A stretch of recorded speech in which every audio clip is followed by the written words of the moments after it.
Why is it hard to commit to consistently performing a habit even when it is ridiculously easy and has nothing but upside? So, I saw this post and there's lots of different action oriented advice on how to tackle this, right? There's a modality, there's like type systems that you can look at. There's habit building systems and blah blah blah. So, those are all good perspectives to bring into habits. But I think instead of dividing into types and trying action-based approach, why not solve it at the core? And the core of the problem is you don't truly understand the consequences of your actions. So, what does beneficial habits actually bring you? You're not completely in touch with the benefits yet because it's not really tangible at the moment.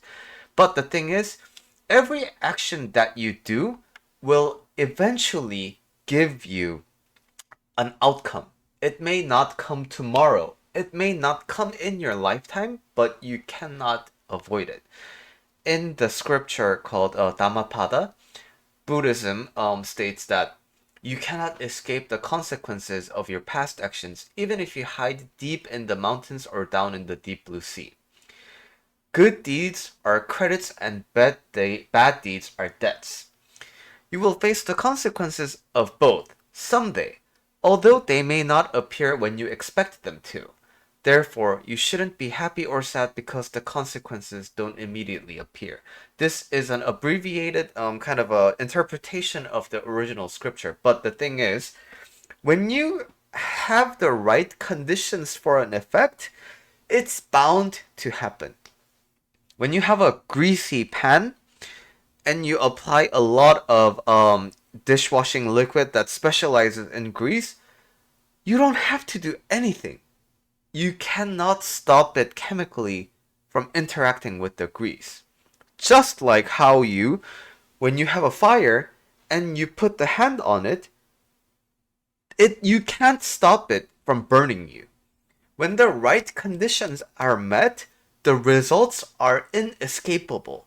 Now, this sounds like a faded approach, a dramatic reinterpretation of reality, but the more you deeply understand this concept, the more you understand how your current actions today feed into tomorrow.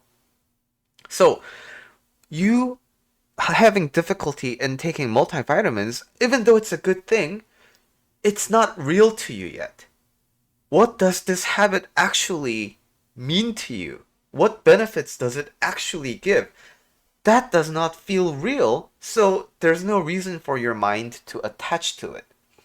But when you understand that your daily habits of this does something with the body that may not even be noticeable to you as a living organism, but you cannot stop the vitamins that are inside from interacting with your body.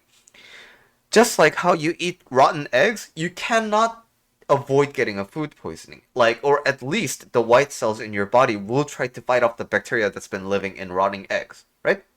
So just like that, when you understand that it's not the end journey that you are seeking, the progress itself is in and of itself meaningful, that's when you can really focus on the activities itself rather than this invisible result that you might be seeking.